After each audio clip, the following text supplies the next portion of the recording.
Rebonjour, je suis avec Barbara Minot qui est chef de projet investissement au CEA. Bonjour Barbara. Bonjour. Est-ce que vous pouvez nous expliquer ce qu'est le CEA ?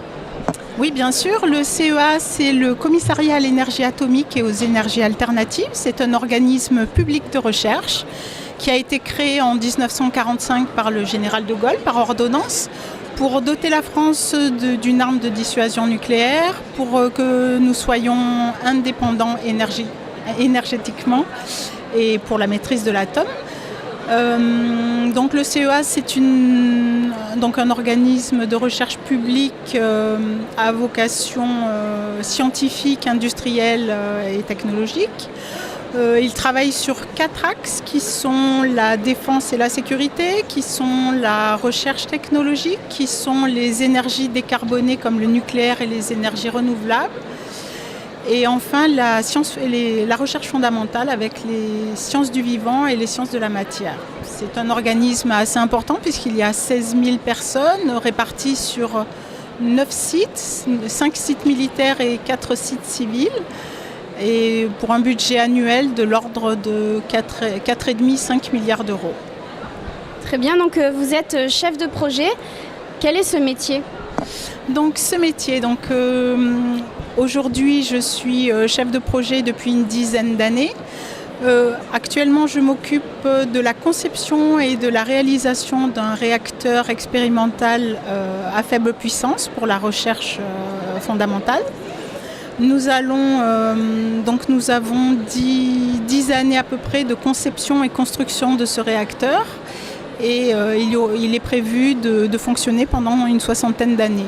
C'est un budget de l'ordre de 80 millions d'euros et pour vous donner un ordre de grandeur, on peut comparer au stade Vélodrome par exemple, puisque nous sommes à Marseille dont le coût a été proche de 550 millions d'euros. L'EPR à Flamanville qui sera aux alentours de 10 milliards et le projet ITER sur le site de Cadarache de l'ordre de 19 milliards d'euros. Comment ça se passe ? Vous travaillez avec une équipe ? Tout à fait. Donc moi j'ai une équipe d'ingénieurs avec moi, donc j'anime cette équipe et l'objectif d'un chef de projet, c'est comme un chef d'orchestre, c'est d'animer une équipe pour arriver dans un délai qui a été défini au départ et avec un budget maîtrisé et des performances définies au départ, arriver à un objet réalisé. On s'en doute, en fonction de ce que vous nous dites, qu'il faut beaucoup de qualité pour pouvoir faire ce métier. Est-ce que vous pouvez nous en citer quelques-unes ? Alors les qualités, je dirais qu'il faut être organisé, il faut aimer travailler en équipe bien sûr, il faut aimer convaincre, il faut aimer négocier, puisqu'on va, en tant que chef de projet, on va animer une équipe, mais on va aussi passer des contrats avec des entreprises qui vont réaliser tout ou partie de l'objet qui fait l'objet de notre projet. Ensuite, une chose que je dis à mes enfants, puisque je suis maman de 3 enfants, je leur dis surtout ne pas procrastiner. On ne remet pas à demain ce qu'on a à faire parce que quand on laisse traîner les choses, souvent c'est plus compliqué à résoudre ensuite. Donc voilà. D'autant plus que vous avez des dates à respecter. Tout à fait. On est tenu. J'ai des réunions périodiques avec ma direction pour donner l'état d'avancement de mon projet, rendre compte sur la maîtrise du budget, la maîtrise du planning et l'atteinte des performances. Donc oui, il faut tenir ce planning et le coût. Vous avez sûrement un planning chargé. Quelle est la journée type que vous pourriez avoir ? Alors la journée type, j'ai pas vraiment de journée type, les journées se ressemblent pas vraiment et en fait tout dépend de la phase dans laquelle on est dans le projet. Donc un projet, ça commence par de la conception, donc on fait des études pour définir l'objet que l'on veut réaliser, on le décrit sous forme de fonction. Ensuite, on passe à une étape avec les entreprises où on va faire la réalisation de l'objet. Et là, ça peut être donc un chantier ou un travail en usine. Donc en fonction de la phase du projet, je suis soit dans mon bureau à lire des spécifications, à écrire des cahiers des charges, mais si je suis en phase de réalisation, je peux être aussi amenée à aller sur le chantier pour discuter avec les équipes de l'avancement, pour constater, pour faire des surveillances. Je peux aller en usine pour réceptionner des produits, donc c'est très varié.